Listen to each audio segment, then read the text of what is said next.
As mudanças no sistema tributário brasileiro previstas na proposta de emenda à Constituição, a PEC 110 de 2019, é o tema que tem movimentado a economia brasileira e principalmente os agentes políticos, que discutem isso, é óbvio. O momento é complexo e merece ser discutido, em especial por quem vive no Amazonas. A reforma tributária é um desafio e tanto para a sobrevivência da Zona Franca de Manaus, o modelo econômico que pauta a economia local. Bom, para essa PEC, para a gente discutir melhor sobre isso, o idealizador dela está aqui comigo no Real Time 1. É o economista Luiz Carlos Rauli, deputado federal por 7 mandatos, foi secretário de Fazenda do Paraná em 2 ocasiões.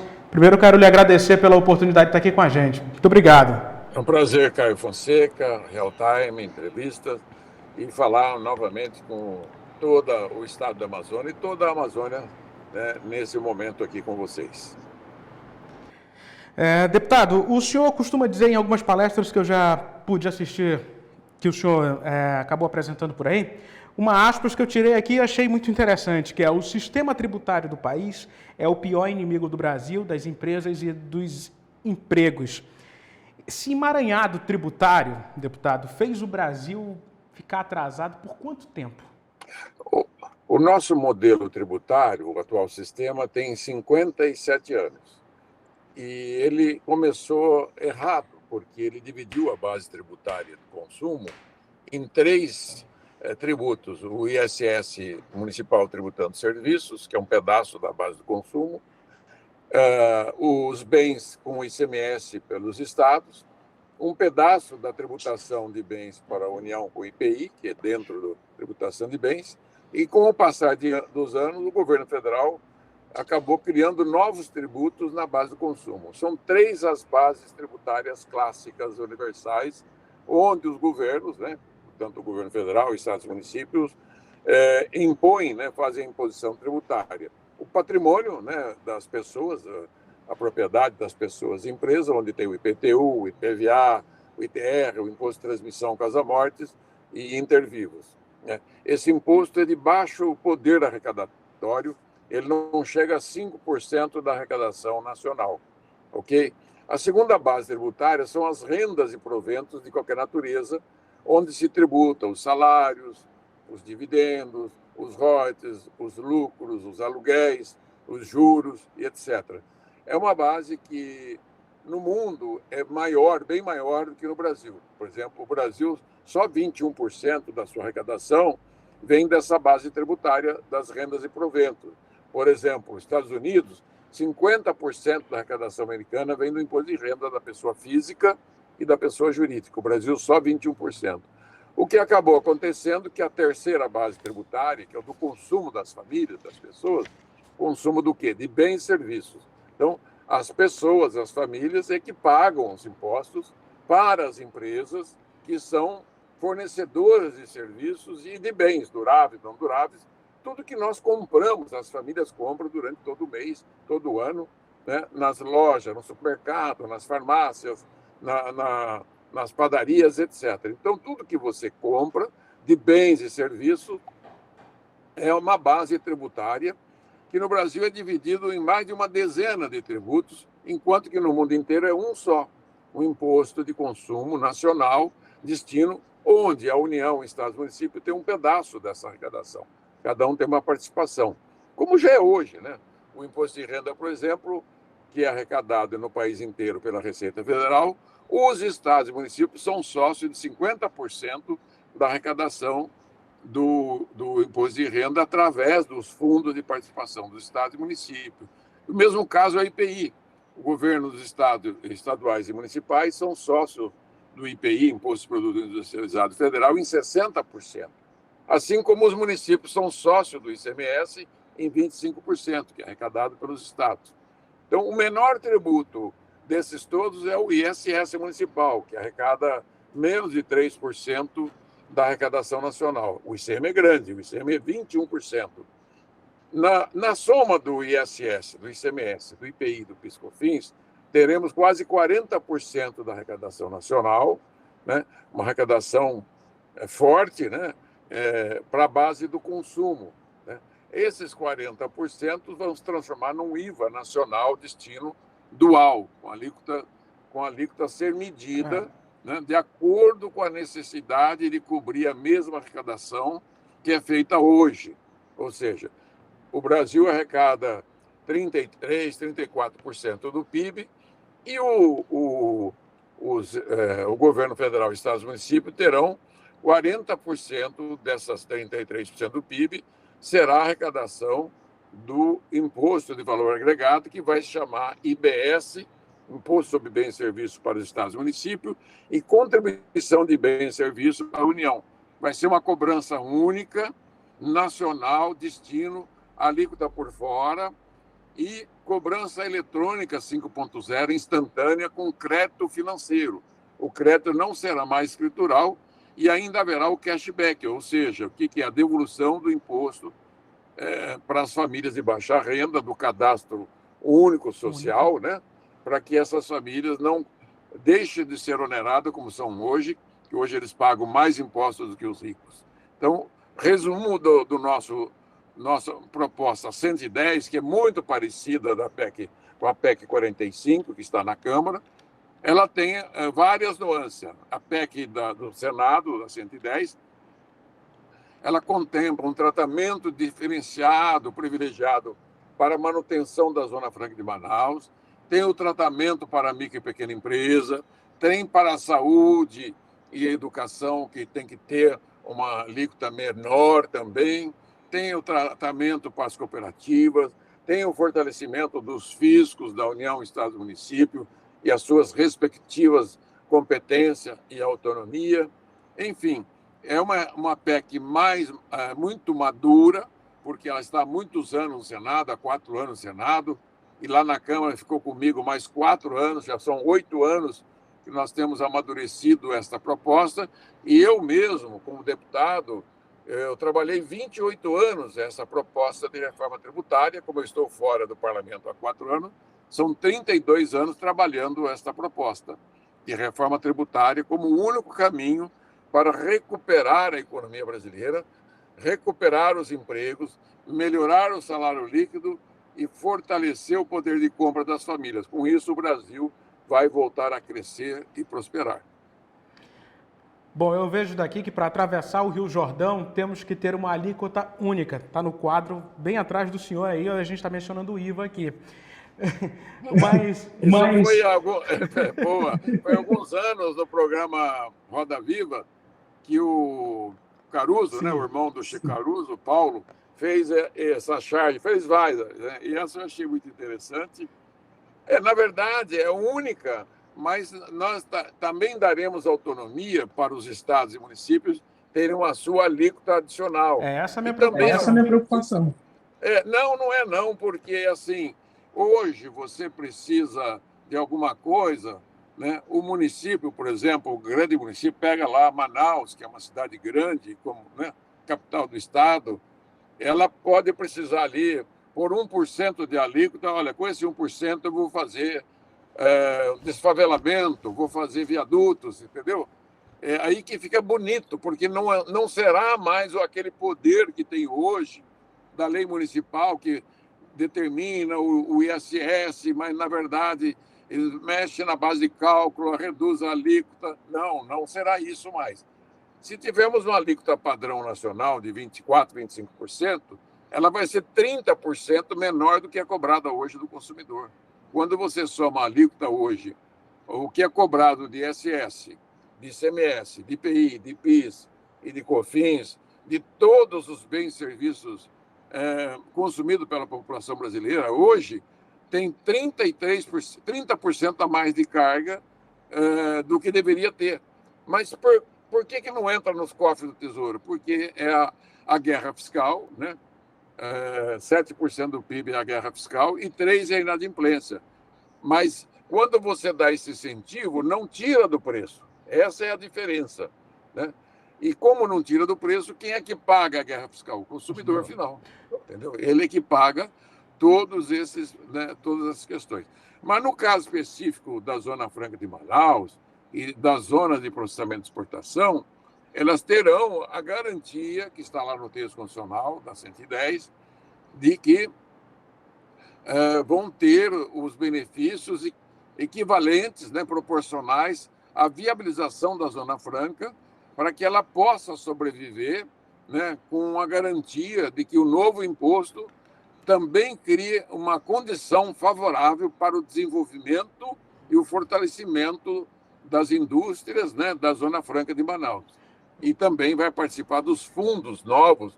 Nós estamos criando um fundo de desenvolvimento regional que será de 3% da arrecadação do Estado. É um fundo grande, né, muito grande, que deve dar aí mais de 50, 60 bilhões por ano. Certo. O senhor está mencionando essa compensação e também tem a questão do fundo de compensação, me leva a pensar, deputado, vamos pensar numa crise fiscal. Seria suficiente para suprimir o déficit de arrecadação? Não, não. O sistema tributário tem que ser neutro para as empresas, entendeu? Hoje, o sistema tributário ele não é neutro, ele interfere na formação de preços e na concorrência, ele mata, né? Tanto é verdade que o sistema tributário é chamado de manicômio tributário, porque hoje o sistema tributário brasileiro da União, Estados e Municípios tem um contencioso tributário jurídico e administrativo de 75% do PIB, segundo o INSPER, né? Que é o Instituto de Pesquisa lá junto à FGV São Paulo, e o INSPER calculou isso, tem calculado todos os anos, já sabe o que é um contencioso tributário de 75% de um PIB de 10 trilhões anual. O que é o PIB? A soma da produção de todos os bens e serviços do país no ano inteiro. Então, o contencioso tributário brasileiro é de 7,5 trilhões de reais. É maior que todo o poder de consumo das famílias brasileiras durante um ano. A dívida ativa estocada hoje é de 45% do PIB, 4,5 trilhões. E todos os anos você deixa de arrecadar 10% do PIB, 7% que são as renúncias fiscais da guerra fiscal, dos incentivos fiscais dados pelos municípios, pelos estados e pelo governo federal. E mais aproximadamente 3% do PIB que é inadimplência. Ou seja, a empresa declara que vai pagar e deixa de pagar no dia do pagamento, né? E essa operação nós vamos eliminar porque a cobrança será automática em tempo real, no ato da transação de compra e venda. E também, fora isso, você tem o custo dessa burocracia, né, infernal, que custa de 1 a 2% do PIB, de 100 a 200 bilhões. Para você ter uma ideia, a Zona Franca de Manaus toda fatura 150 bilhões por ano. Só de custo burocrático, as empresas brasileiras gastam de 100 a 200 bilhões por ano com essa, né, burocracia que não é um manicômio, é um caos, é um Frankenstein funcional que mata as empresas, emprego, mata o salário líquido e o poder de compra. E fora isso, o Brasil tem uma economia paralela, informal, que está dentro ali a sonegação de 25% do PIB, que deixa de arrecadar 8% do PIB, 800 bilhões por ano. Então, é muito grave, né? O modelo tributário brasileiro destruiu a economia brasileira nesses últimos 50 anos. Fez com que o Brasil crescesse muito abaixo dos nossos concorrentes do mundo, que é a China, a Coreia, a Índia, a Rússia, a África do Sul. O Brasil foi o patinho feio, porque não acertou no modelo econômico, no seu sistema tributário. Um país tão rico, que produz tanta riqueza, tanto na agropecuária, silvicultura, na parte mineral, na sua indústria, no consumo, na exportação, e não consegue produzir resultados positivos para que o Brasil cresça e prospere e vire uma nação de primeiro mundo, né? Nós estamos encalhados aí há 40 anos com 2% de crescimento. Nos últimos 10 anos, o Brasil cresceu 0,2% ao ano. É uma vergonha, né? Isso se deve, em grande parte, às inadequações, impropriedades, inconsistências do nosso sistema tributário brasileiro. O senhor falou mais cedo, numa sua penúltima resposta, a respeito dos fundos de compensação. E aí a gente também lembra do Fundo de Desenvolvimento Regional, que a gente comentou mais cedo aqui. Mas, na sua opinião, é pouco provável que a Zona Franca saia totalmente ilesa de todo esse processo?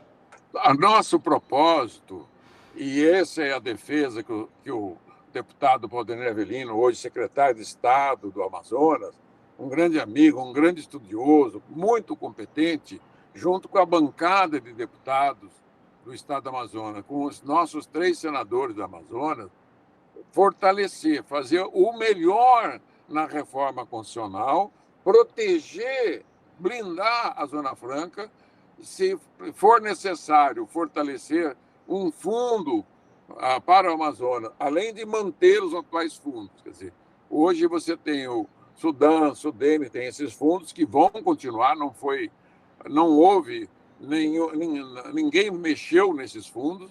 Vai ser criado um novo fundo de desenvolvimento regional para os estados, com 3% da arrecadação dos estados e municípios, que é grande, vai ser 3% de 25% da arrecadação, vai dar quase 1% do PIB, né? Esse novo fundo, quase 80, 70, 75 bilhões de reais por ano. E, se for necessário, a bancada do Estado do Amazonas garanta que o fundo necessário para que o processo de compensação da exportação, ou seja, da interestadual do Estado do Amazonas para o resto do Brasil, possa estar garantido o diferencial necessário para que as empresas permaneçam para sempre aí no Estado do Amazonas. Essa é a nossa disposição de ajudar.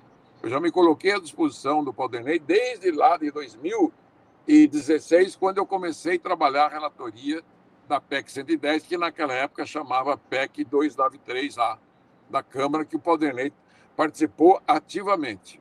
Eu sou um defensor porque o Estado do Amazonas, nesses 30, 40 anos que existe a Zona Franca de Manaus, cumpriu com a sua parte, preservou a floresta amazônica, que é um bem para o Brasil e para o mundo, né? Todo mundo hoje fala de boca cheia de preservar a Amazônia, vem o presidente americano, vem o ministro especial deles, só que aqui já está se fazendo isso há quase meio século com a Zona Franca de Manaus, e está garantido na Constituição mais meio século desse modelo de desenvolvimento econômico que o Estado do Amazonas e o governo federal e o Congresso Nacional autorizou lá atrás e referendou recentemente mais 50 anos.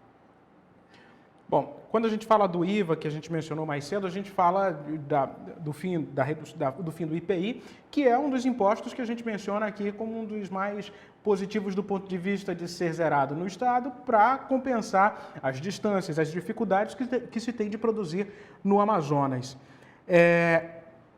Ao mesmo momento que a gente fala de um fundo de desenvolvimento, de uma criação de um fundo de desenvolvimento regional, a gente precisa olhar também para os empregos gerados aqui, deputado.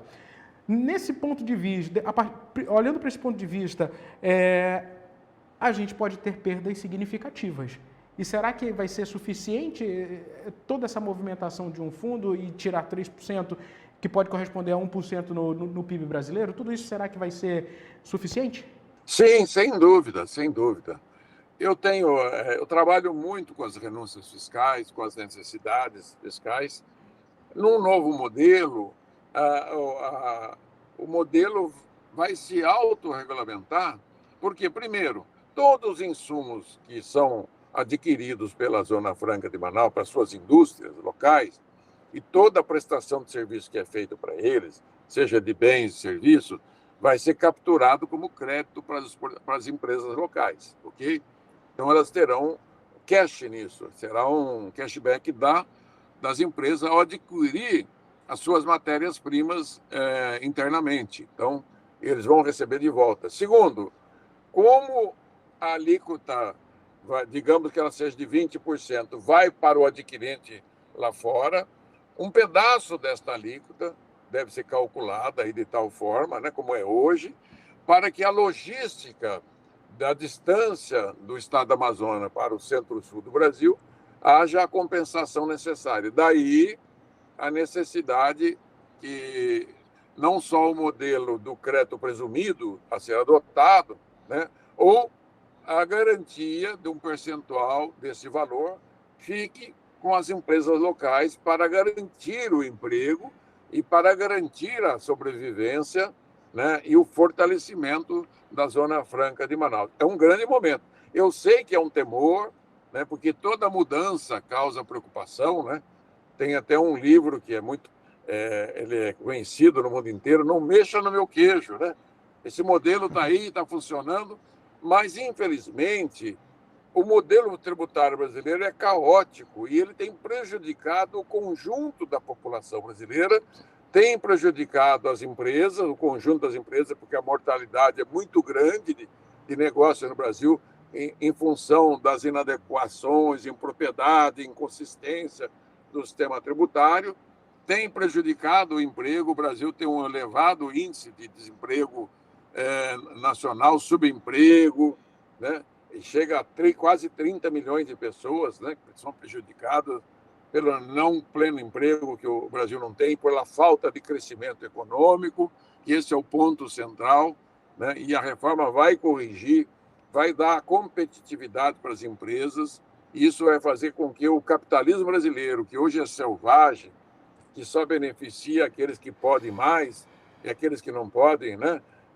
choram e as empresas acabam morrendo, nós vamos fortalecer todos os pequenos negócios do país, né, e fortalecer as médias empresas, as grandes empresas, e vamos fortalecer a produção rural brasileira.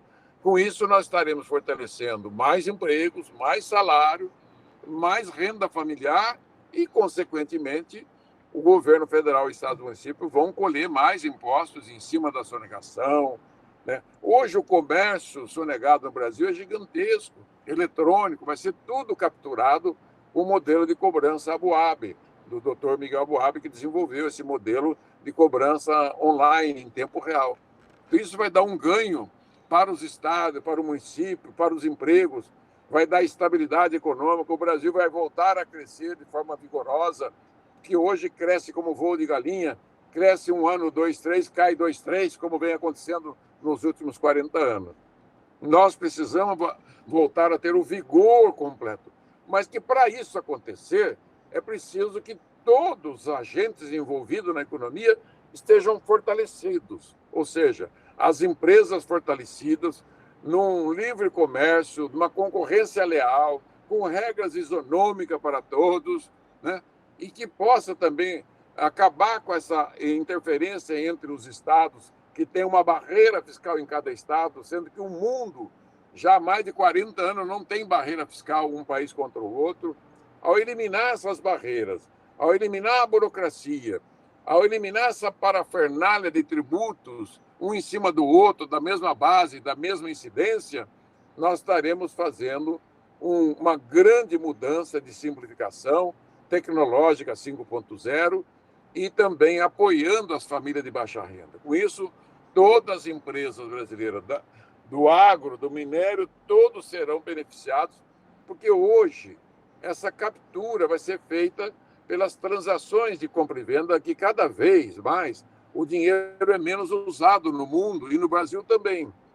Então, nós podemos controlar todas as transações de compra e venda eletronicamente. Com isso, vai dar um ganho extraordinário. As empresas do meu ramo vão concorrer uma com a outra com isonomia, né? Sem privilégio. Eu declaro que vou pagar imposto e não pago. Eu sonego 10%, 50%, sonego tudo, acaba com tudo isso. Teremos uma regra capitalista única. Isso é capitalismo, isso é liberalismo, né?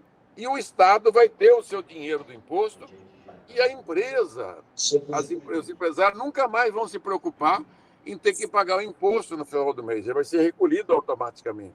Com isso, o fisco brasileiro vai poder combater a sonegação, o descaminho, os desvios e outras fraudes que são cometidas contra o consumidor nacional, que ele que é o alvo, ele que é o grande beneficiado por isso. Nós estamos mudando para que a população seja beneficiada. Claro, nós somos filhos da população. Por isso, nós teremos um país muito melhor, consertando o maior erro que nós cometemos há 50 anos, é o erro de ter o pior sistema tributário do mundo. Para finalizar, deputado, o senhor desperta também um questionamento em todos nós que vivemos nessa região do país, que é o seguinte: algo que já se fala há muito tempo. A Zona Franca de Manaus se tornou muito mais hoje montadora do que uma área que desenvolve novos produtos eletrônicos que possam ser fabricados aqui. Ao partir desse pressuposto, a gente precisa entender que todos esses fundos de garantia que a gente possa ter também têm prazo de validade e que, por isso, as alternativas precisam, de fato, serem estudadas e colocadas em prática a partir de agora. Não tem mais muito tempo. Não, nós temos que deixar bem claro, né, no texto constitucional, como está lá a garantia da Zona Franca por mais 50 anos. É muito fácil, está lá o texto, os deputados, senadores da Zona Franca, junto com o governador do estado, o seu secretário da Fazenda, vai dizer, esse texto está bom, negocia com o relator da Câmara e do Senado e com o governo, né, em linha de ação e resolve. O que tem lá já está muito bom, é uma garantia muito boa. Mas se porventura, tem isso e aquilo, senta novamente e faz o pacto. O que está na Constituição, né, foi mantido nesses últimos 50 anos e eu não tenho dúvida que será mantido porque o Brasil tem uma reverência, o mundo, à Amazônia. E, nesse caso, a Zona Franca de Manaus é a grande responsável pela não devastação do estado do Amazonas, que tem mais de 90 e tantos % da sua floresta intacta. É isso. Deputado Luiz Carlos Raul, eu quero lhe agradecer mesmo pelo tempo conosco aqui no Real Time 1. Obrigado. Essa conversa dá vontade de continuar um pouco mais conversando com o senhor, mas eu sei que o seu tempo também é limitado. Eu lhe agradeço mesmo. Eu que agradeço, meu caro Caio Fonseca, uma excelente entrevista, deixando claro, né, tirando os medos, olhar para o futuro. Nosso foco é consertar a economia brasileira. Então, vamos colocar toda a nossa força e toda a nossa fé. Eu digo assim, o Brasil levou muito azar, então precisa rezar muito, né? Precisa de muita oração para que o Brasil agora faça a sua tarefa de casa, tenha um sistema tributário harmônico ao sistema tributário da OCDE, que são os países que ficaram ricos, são 35 países do mundo que fazem parte da OCDE, e o Brasil não faz, né? Para que o Brasil tenha um sistema tributário harmônico ao deles, simples, tecnológico 5.0 e fraterno e solidário, que possa diminuir a carga tributária em cima dos pobres. E que as empresas cresçam e prosperem, esqueça que os impostos serão arrecadados pelo Estado brasileiro, a União, Estado e Município, automaticamente. É isso que nós queremos, que as empresas ganhem o seu mercado pela concorrência, pela logística, pela qualidade do produto, por tudo que ela tem naquele espírito que o empreendedor tem, que a gente chama do espírito animal, de vencer, né? Com isso, se cada empresário do Brasil se livrar da burocracia, da canga dos tributos brasileiros, do tempo que ele perde, ele vai ser um empresário muito mais forte, muito mais próximo, vai gerar muito mais emprego, vai melhorar o seu lucro, vai melhorar o emprego, vai melhorar o salário, consequentemente, é o ganha-ganha e o Brasil todo vai ganhar. Tá? É isso que eu tenho a dizer. Viva o nosso Brasil. Que Deus abençoe. Viva sim. Muito obrigado mesmo. Eu conversei aqui com o Luiz Carlos Raul, economista, 7 vezes foi deputado federal pelo Paraná e 2 vezes secretário de Fazenda paranaense. A você, internauta, meu muito obrigado. Curta, comente, compartilhe essa entrevista. Meu muito obrigado mesmo e até uma próxima oportunidade.